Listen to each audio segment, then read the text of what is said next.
June 18, 1944. 0610 hours. Near Castel del Rio, Italy. The rising sun filtered through thin mountain fog and painted the ridgeline in uneven bands of light. The Italian campaign had entered another grinding phase. Mortar crews across the Allied line struggled with the same problems day after day. Terrain that looked flat on a map tilted in hidden angles. Valleys swallowed sound. Hills distorted distance. German scouts used this chaos to survive and to report artillery coordinates with deadly precision. Every missed round brought another risk for the men in the trenches who waited for support. Sergeant Thomas Miller moved along the mortar pit and studied the slope in front of him with quiet seriousness. He was in his early 30s, lean from farm labor, with eyes that scanned land the same way he once judged wheat rows. He grew up in rural Ohio and had spent his life walking fields, checking drainage lines, measuring feed, and deciding irrigation routes with nothing but a practiced sense of distance and angle. Farming demanded accuracy. It punished mistakes. That discipline followed him into war. His crew respected him. They trusted his judgment during heavy fire. They also noticed his unusual habit of kneeling in the dirt at dawn, drawing rough angles with sticks and pressing improvised markers into the ground. Standard military doctrine wanted mortarmen to follow firing tables, sight units, and pre-measured stakes. Doctrine worked on clean, open terrain. Italy was not clean. Ridges shifted in subtle curves. Small folds in the earth could cause shells to land 30 meters short. German forward observers used these hidden dips to vanish between each correction. Allied crews fired more to compensate and exposed their positions to counter battery fire. Miller had seen too many wasted rounds. He had seen men suffer because the angle of a single mortar tube changed a fraction of a degree at the wrong moment. A few days earlier, a German scouting team built a hide near a broken stone wall. The Allied line spotted them, but mortar fire landed short. German artillery struck back 10 minutes later and left 2 Americans dead. Miller carried that memory. He kept replaying it in his mind as he tested new ways to read terrain. The tool that changed everything entered his life quietly.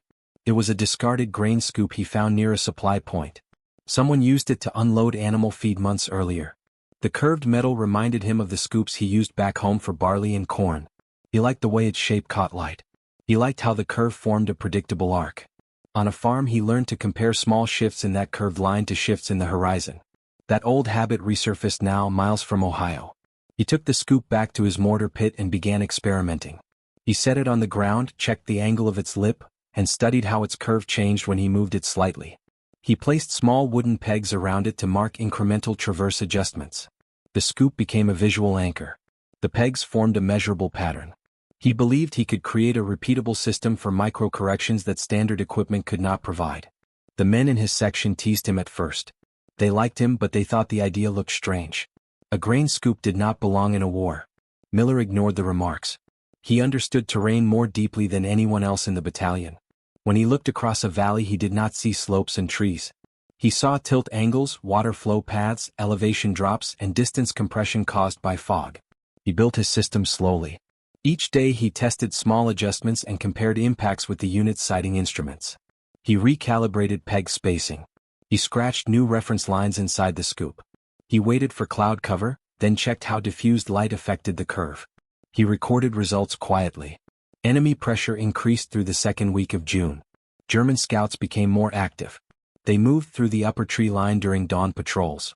They transmitted artillery coordinates within minutes. The Allied company on Miller's flank reported 3 casualties from a rapid strike that came shortly after a scout signal.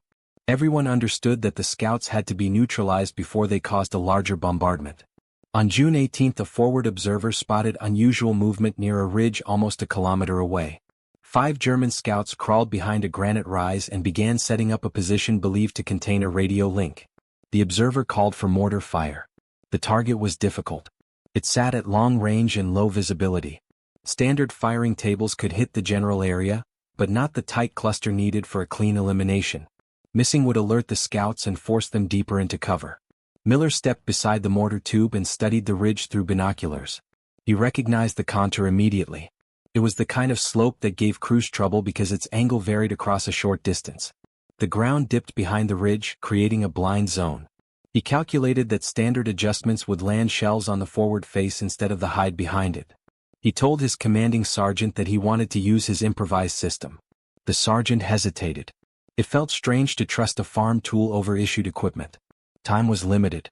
The scouts were already raising their antenna. Miller placed the grain scoop on the earth. He drove 3 pegs into the dirt in a pattern he built during weeks of tests. He moved the mortar tube by hair-thin increments while comparing its angle to the curve of the scoop. His hands were steady. He asked his crew to load. The first round fired. It arced over the valley and disappeared behind the ridge. A sharp crack followed. Dirt and smoke lifted in a tight plume. Miller made a micro-adjustment guided by the scoop's edge and peg markers.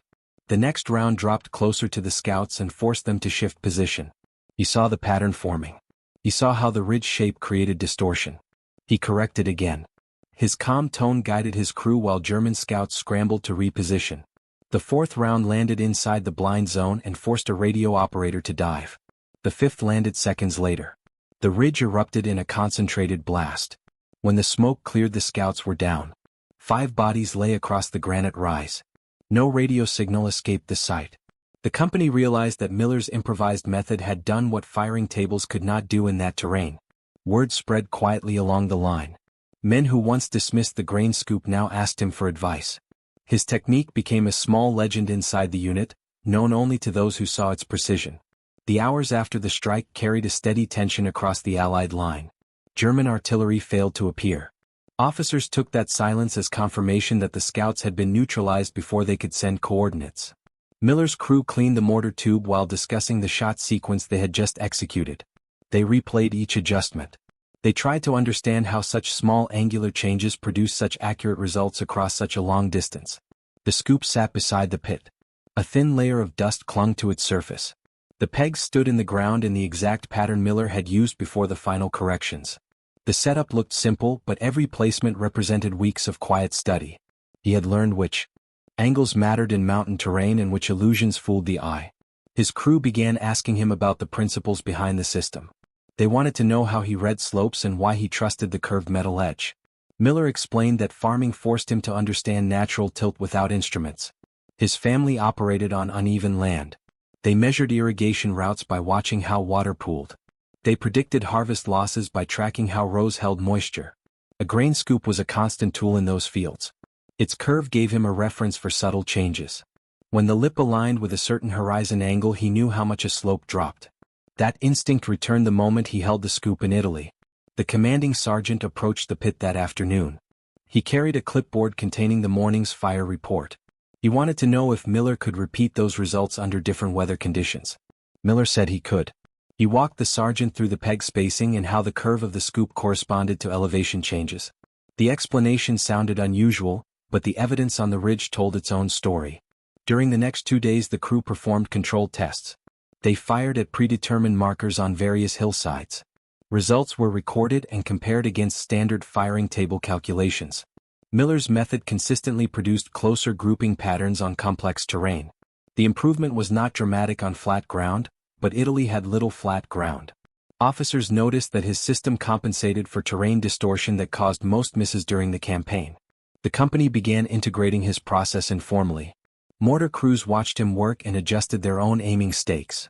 Some carved reference notches into spare metal plates. Some built their own peg patterns using scrap wood. Rumors spread to nearby platoons that a farmer had created a method to overcome the Italian ridgelines. Miller disliked attention, but he understood the importance of sharing the technique. He wanted fewer wasted rounds. He wanted fewer men exposed to counter-battery fire. By late June, German activity increased. Their forward observers moved more cautiously. They shifted to higher elevation points to avoid being fixed by Allied fire. This created new challenges. The scouts occupied positions that were almost invisible from standard observation posts. Valleys masked movement. Fog created false impressions of height. Miller studied each terrain report carefully. He tried to prepare new peg patterns that matched those ridgelines. One evening, the battalion intelligence officer visited the company command tent. He carried reports from aerial reconnaissance showing increased German radio traffic in the sector. Analysts believed that enemy artillery units were preparing coordinated strikes against supply routes. Modernizing observation positions was part of that effort. The officer wanted all mortar crews ready to counter any scout movement. Miller listened quietly and reviewed the map after the briefing. He studied the contour lines and imagined how elevation would distort sighting angles. 2 days later, the line received confirmation that German scouts were building new hides. A forward observer near a distant orchard sent a message saying that he saw movement behind a stone wall at long range. The position was nearly impossible to hit with standard corrections. The wall sat behind a shallow depression that tricked angle calculations. The observer needed mortar support before the scouts finished their setup. Miller moved to the mortar pit with his crew. He brought the scoop and set it on the ground. He drove new pegs into the soil in a pattern he designed during map study the night before. His crew trusted him now. They no longer questioned the presence of a farm tool beside military equipment. They simply waited for instructions. The forward observer relayed distance estimates and the approximate height of the wall. Miller used binoculars to confirm terrain shape. He saw the same distortion pattern that caused the ridge problem earlier in the month. He made initial corrections and ordered the first round. The shell disappeared into fog. The impact was short. Miller rotated the tube by a small amount and shifted one peg half an inch. The second round hit closer. German scouts scattered behind the wall. The observer confirmed that they were still present. Miller made a final adjustment by studying how light curved across the scoop's edge. The third round struck the exact depression behind the stone wall. The blast forced the scouts to break position. They tried to retreat. Miller ordered a quick follow-up shot. The fourth round landed among them and ended the threat. This second success pushed his method into wider company knowledge. Officers began considering ways to integrate his approach into training sessions. They noted that the scoop gave soldiers a stable visual anchor when fog or smoke obscured terrain. The peg patterns offered repeatable micro-adjustments.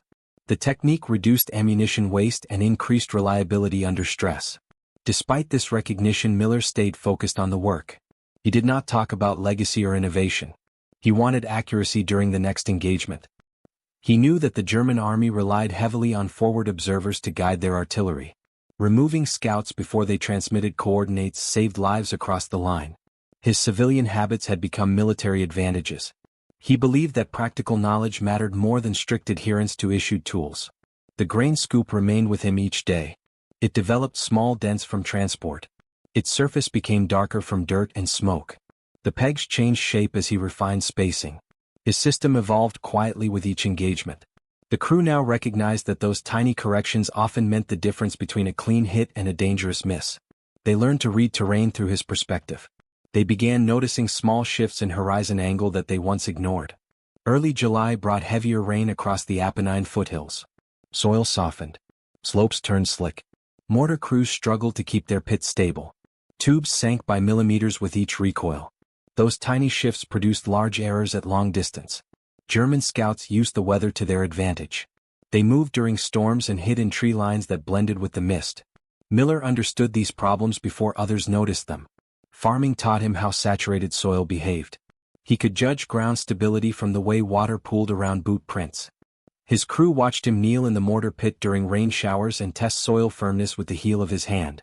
He predicted which patches would hold the tube and which would collapse under repeated firing. This knowledge prevented several misfires. The crew learned to pack dirt in certain patterns based on his instructions. The battalion commander visited the company one morning during a temporary lull. He wanted a direct demonstration of Miller's system under wet conditions. He observed while Miller set the scoop on damp ground and aligned the curved lip with the faint horizon. The commander asked technical questions. He wanted to understand how a simple farming tool could outperform standard aiming stakes in such terrain. Miller explained again that the scoop served as a steady visual reference that ignored terrain illusions. When terrain distorted perceived angles, the curved metal remained constant. The demonstration impressed the commander. He left with a recommendation that similar field expedient methods be tested across other mortar sections. His report noted that improvised techniques sometimes outperformed official equipment in irregular landscapes. Still, there was no formal adoption.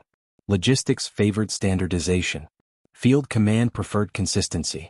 Miller accepted this reality. He did not design his method for recognition. He designed it to protect his crew from counter-fire. Later that week, a German reconnaissance team infiltrated an abandoned farmhouse on a distant ridge. They set up a crude observation post in the upper window. The location gave them a clear view of Allied troop movement on the supply road. If they transmitted coordinates, artillery would fall on the route within minutes. The forward observer called for immediate mortar fire but warned that the target was deceptive. The farmhouse sat on uneven ground that caused horizontal error in most calculations. Miller examined the ridge through binoculars. He recognized the angle distortion instantly. The farmhouse leaned slightly due to old settling, and this tilt misled the eye. He prepared a new peg arrangement with ultra-fine spacing. The scoop went down again. The crew waited for his corrections. The first round flew wide. The second struck a small cluster of rocks near the ridge. Miller recalibrated quickly. His calm tone guided the adjustments. The third round hit the lower wall of the farmhouse. The fourth crashed through the upper window. The blast ended the reconnaissance attempt before coordinates escaped the building. After that strike, neighboring platoons began requesting instruction. They wanted to learn how Miller set the pegs, how he chose the scoop angle, and how he compensated for terrain illusions. He held brief sessions during downtime and shared his observations. Soldiers gathered around him in small circles and listened while he pointed at nearby slopes and explained how light played tricks on the eye. He taught them to trust stable references rather than instinct. His lessons were practical and free of technical jargon. They came from lived experience, not from manuals. German pressure intensified again by mid-July. Their artillery units tried to regain initiative. They launched intermittent barrages to disrupt Allied supply movements. Miller's company experienced 2 near hits within a single afternoon. Officers suspected that a scout team had found a new elevated perch. The forward observer searched the ridgeline and finally spotted a brief glint near a cluster of cypress trees. It was the reflection from a radio plate. That confirmed a new observer post. Distance estimates placed the target at the upper range of their mortar capability. Standard aim would likely scatter rounds across the slope. The crew prepared to fire. Miller studied the location. He analyzed the subtle darkness beneath the tree cluster. He measured shadow length to estimate slope gradient. He aligned the scoop with the true horizon and placed a new set of pegs with extreme precision. This formation used tighter spacing than any previous pattern. When the first round fired, it landed long. Miller shifted the tube by a fraction. The second round hit short. The third round closed the gap. The fourth struck the exact patch of shadow where the glint had appeared. The observer reported a direct hit. A follow-up shot removed any remaining movement. German artillery ceased for the rest of the afternoon. During the evening meal, Miller sat with his crew under a canvas shelter. Rain tapped consistently on the fabric. The men talked about the past weeks. They talked about casualties avoided because scouts never transmitted coordinates. They talked about how strange it felt that a grain scoop had become part of their equipment. One man joked that the army would list it as official gear if they saw enough results. Miller smiled but said nothing. He remembered his father teaching him to judge land by watching where water settled during storms. That memory stayed with him while he looked at the muddy slopes of Italy. On the next morning, the company received updated intelligence. Several German units were preparing a coordinated counterattack. Scouts were moving again and attempting to open observation channels across various ridges. The Allied line needed every mortar crew on maximum readiness. Officers emphasized that a single missed correction could expose the entire sector. Miller used the remaining hours of daylight to refine his system. He tested peg patterns for different horizon lines. He used the scoop to simulate angle changes created by midday glare. He drew rough sketches in dirt for younger soldiers who wanted to understand how to read terrain more accurately. His calm teaching style built confidence in the unit. Soldiers who once relied only on issued equipment now trusted their ability to interpret slopes using Miller's method. By early evening, tension along the line rose again. Radio chatter suggested that a new team of German scouts had entered a fold of land near a narrow ravine. The position was almost invisible from most angles. It allowed a clear view of the road leading to the supply column. If they transmitted coordinates, the next artillery strike would hit that route. The forward observer needed immediate support. He stated that the target area suffered from a severe depth illusion that caused previous rounds to fall short. Miller grabbed the scoop. He moved to the mortar pit and studied the ravine. He recognized the same pattern he saw on farms when sunlight created false impressions of ditch depth. He set the scoop down. He placed the pegs in a new configuration adapted for steep vertical distortion. The crew prepared rounds without speaking. They trusted his focus. He adjusted the tube carefully. The first round flew. The explosion was close but not exact. He made a correction by shifting a single peg. The second round hit the ravine wall. The third finished the job. The observer confirmed that the scouts had been eliminated. Late July brought a stretch of heavy fog across the sector. The valleys turned into pale corridors. Light flattened the land and erased depth. Mortar crews across the battalion struggled to read the ground. Even experienced observers misjudged distance by large margins. German scouts understood the advantage. They used the fog to shift positions, mark new routes, and prepare their artillery partners for fresh strikes. Miller worked through these conditions with the same calm focus he showed during earlier engagements. Fog did not change the scoop. The curve remained constant. Even when the horizon disappeared, the lip of the scoop held its angle. Miller taught the crew to use it as their primary reference when visibility dropped. He explained how fog softened contrasts and created false slopes. By ignoring the distorted landscape and trusting the curve, they retained better accuracy than other units in the area. The battalion noted this difference. Reports from other companies showed reduced effectiveness during the fog period. Miller's section maintained stable grouping patterns. Officers began to rely on his crew for high-precision tasks. They assigned them long-range observation point suppression whenever scouts appeared near distant ridgelines. The crew accepted the responsibility with quiet discipline. One morning during this fog period, a new threat emerged. Intelligence confirmed that a German platoon had established a concealed forward observation base on a high saddle between two ridges. The position was engineered carefully. It used rock cover, narrow firing slits, and a protected radio channel that made detection difficult. The only identified weakness was a shallow runoff channel that exposed the scouts when they shifted positions. The forward observer described the target as extremely challenging. Fog erased all fine details and turned the saddle into a flat silhouette. Miller studied the saddle through binoculars. He saw almost nothing. He recognized that the fog created a complete false flat. In reality, the slope dipped in 3 stages. He needed to align the mortar tube with the true angle, not the illusion. He set the scoop down and waited for a faint break in the fog. When a thin shaft of light touched the upper ridge, he aligned the scoop with that line and placed the pegs according to the angle. His crew prepared the ammunition. The first round flew silent through the mist. The explosion came several seconds later. It was wide. Miller corrected by shifting 2 pegs inward. The second round struck closer. The observer confirmed that rocks moved near the runoff channel. Miller adjusted again. The third round hit the saddle. The fourth landed inside the depression where the scouts moved. The base went silent. No radio signals followed. The position was neutralized. After that strike, the company commander assembled key NCOs for a short meeting. They reviewed Miller's performance across the month. They agreed that his technique provided unmatched accuracy in complex terrain and reduced waste during sustained operations. The commander reminded them that unofficial methods sometimes produced results superior to issued tools. He encouraged Miller to document his approach. Miller declined formal documentation. He said that each terrain feature required its own interpretation, and written guidelines might mislead crews who lacked field instincts. The commander accepted the decision. By early August, the battalion shifted positions during a planned advance. The landscape changed again. Instead of narrow ridges, the terrain opened into rolling slopes with terraced farmland. German scouts adapted quickly. They built small camouflaged hides among abandoned grape rows. Their radio transmissions became harder to track. They moved with the ease of men who understood the land. Miller recognized this pattern.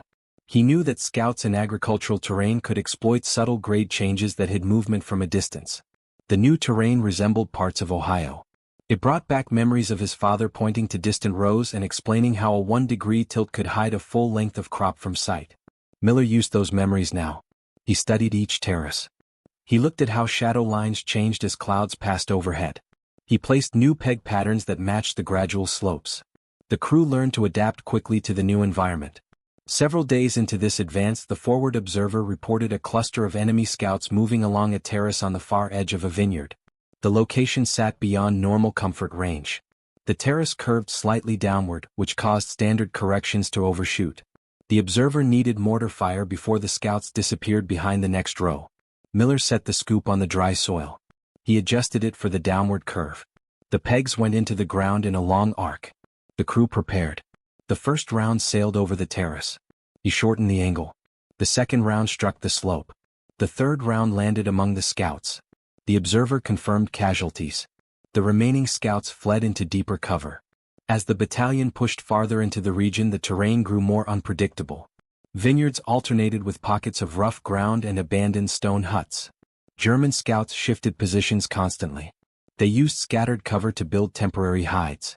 The Allied line needed fast response to prevent artillery strikes against advancing infantry. Miller's crew remained in near continuous action, firing short sequences across multiple ridges.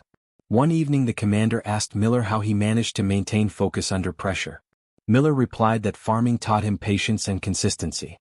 He said that land could not be rushed. It demanded careful observation.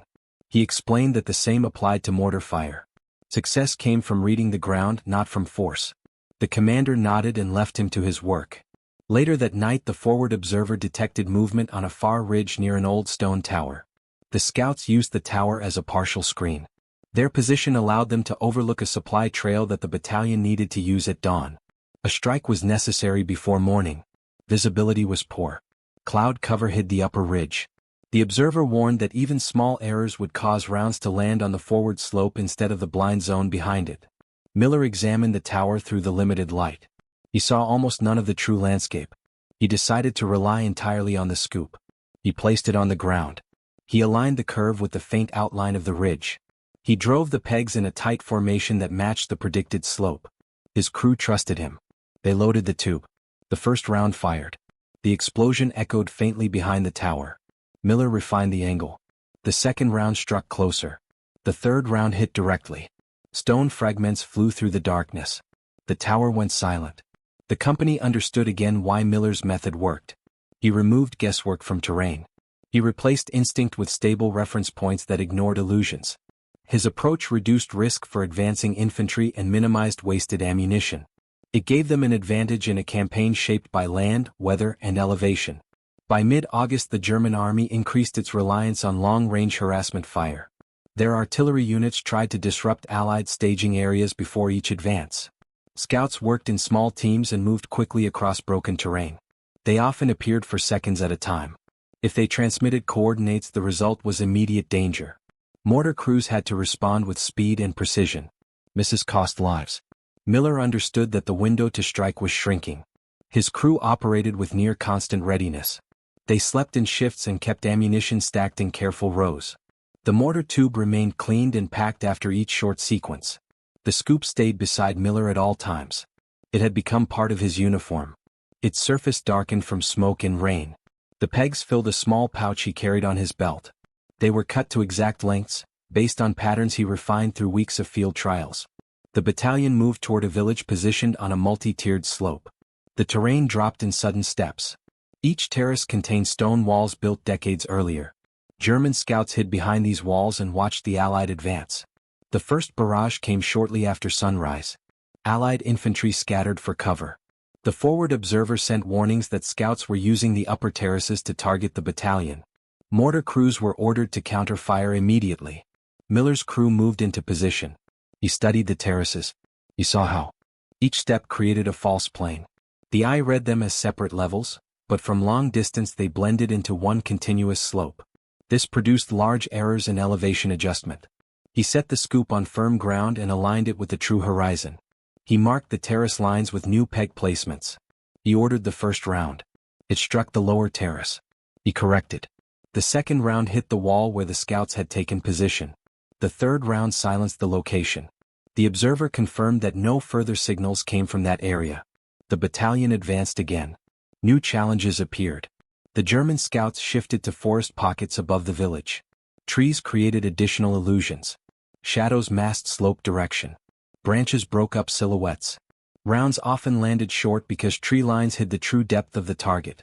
Miller adapted quickly. He used the scoop to determine the angle beneath the shadowed canopy. He placed pegs according to the faint outline of the real ridge. His first sequence struck a cluster of scouts near the tree line. The crew fired 2 more rounds to finish the position. Later that afternoon the company encountered a steep ravine carved by old water flow. German scouts used the ravine edge as a hide. They could see the main road and report troop movement with precision. The forward observer warned that the ravine caused heavy depth distortion.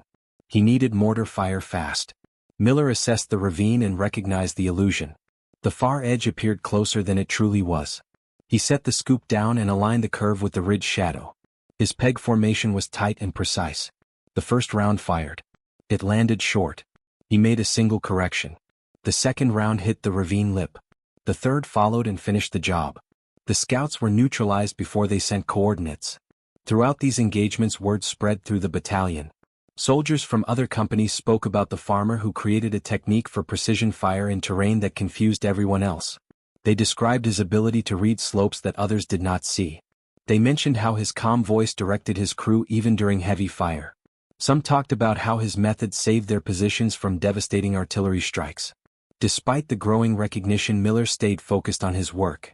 He approached each target as a new problem. He never reused peg patterns without adjustment.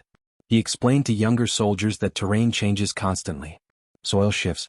Sunlight changes. Fog distorts. Trusting old patterns without observation risked failure. He encouraged them to study the land rather than memorize steps. One night near the end of August, the battalion prepared for a coordinated push toward a strategic highway. German defenses were expected to be strong. Scouts would be active across every ridge. The battalion commander called key NCOs to a planning tent.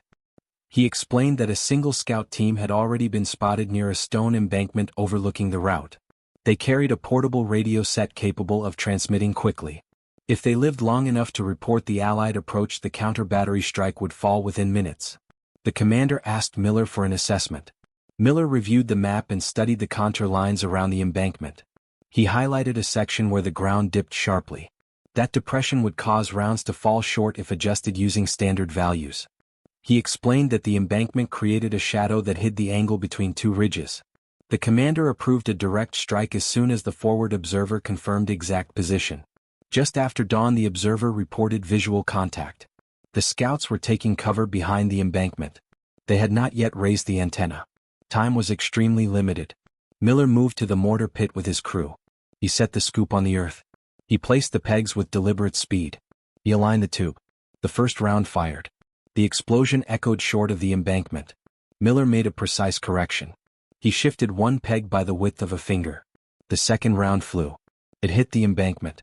The third round followed and ended the threat. The observer confirmed no further movement. That strike protected the entire battalion. Without it, the approach would have been exposed to heavy artillery fire. Officers noted the event in their reports. They described the accuracy as exceptional. They credited Miller's technique with preventing casualties during the final approach. As the battalion secured the highway, the pace of engagement slowed. The front shifted forward. Scouts retreated. Units reorganized and resupplied. During this pause, Miller repaired his equipment. He straightened the scoop's edge. He replaced worn pegs. His crew cleaned the tube and restocked ammunition. They talked about the past weeks. They talked about the pattern of engagements and how each adjustment mattered. They understood that precision came from discipline, not luck.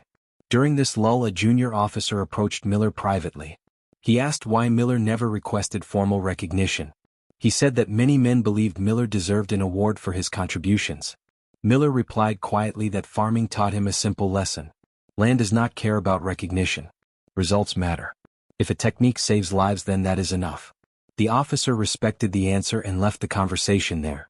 September arrived with a shift in weather that changed the entire sector. The air turned cooler.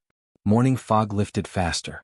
The land dried enough for artillery units to resume heavier operations. German scouts reduced their movements but continued to appear at critical points. They focused on supply intersections, hill paths, and narrow choke points that determined the timing of Allied advances. Mortar crews remained on constant alert. Miller used the quieter days to refine his system even further. He adjusted peg lengths after noticing how the early autumn light changed shadow angles across slopes. He tested the scoop's alignment against new terrain shapes revealed by receding foliage. His crew watched him work with the same focus they showed during combat. They understood that preparation during calm hours determined success when pressure returned. By mid-September, the battalion prepared for another major push. The campaign demanded continuous movement. Terrain became more mixed. Hills that had once been covered in heavy vegetation were thinning. Scouts adapted and used rocks, low walls, and drainage channels to conceal themselves. Miller studied each terrain report with more intensity than before. He knew that small errors could cost more lives as operations accelerated. One afternoon, a forward observer detected a small team of German scouts moving along a slope that overlooked a critical junction. The scouts were positioned behind a broken stone culvert. Its shape created an almost perfect depth illusion. The observer warned that standard fire would likely miss on both sides. The commander ordered a precision strike. He requested Miller's crew specifically. Miller placed the scoop on firm ground and checked the slight tilt of the earth beneath his feet. He aligned the lip with the distant ridge and matched the angle to what he believed was the true elevation of the culvert. He drove his pegs into the ground in a narrow arc. The first round fired. The explosion echoed short. He shifted the tube by a tiny amount. The second round flew. It hit the stones. A third followed and ended the threat. The road to the junction remained secure. As the battalion advanced toward higher terrain, the German army attempted to disrupt logistics by sending scouts deeper into rear areas. They targeted ammunition trails and medical routes. Mortar crews had to respond rapidly and often without full visibility. Miller's system became essential for hitting targets behind partial cover. He adapted his technique to new ridge shapes and new soil types. He explained to his crew how certain slopes reflected sound differently and how echo timing helped confirm distance. These small insights strengthened the crew's confidence. In late September, the battalion halted near a ridge line that marked a natural defensive point. The command expected a counter-thrust.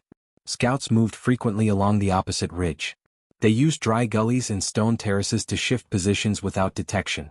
During one late afternoon, the forward observer spotted 5 enemy scouts gathering near a fold of land that offered a direct view into the Allied line. Their presence was dangerous. They needed to be eliminated quickly. Miller studied the fold through binoculars. The land formed a narrow pocket that distorted elevation. He understood that any standard correction would fail. He placed the scoop on the ground. He checked the curve against the distant ridgeline. He set the pegs with careful precision. He ordered the first round. It struck the slope below the fold. He corrected slightly. The second round landed closer. He made one more adjustment. The third round dropped directly into the pocket. The explosion echoed across the ridge. A fourth round followed to ensure no one remained. The observer confirmed the elimination of the team. That strike ended a pattern that had threatened the entire line.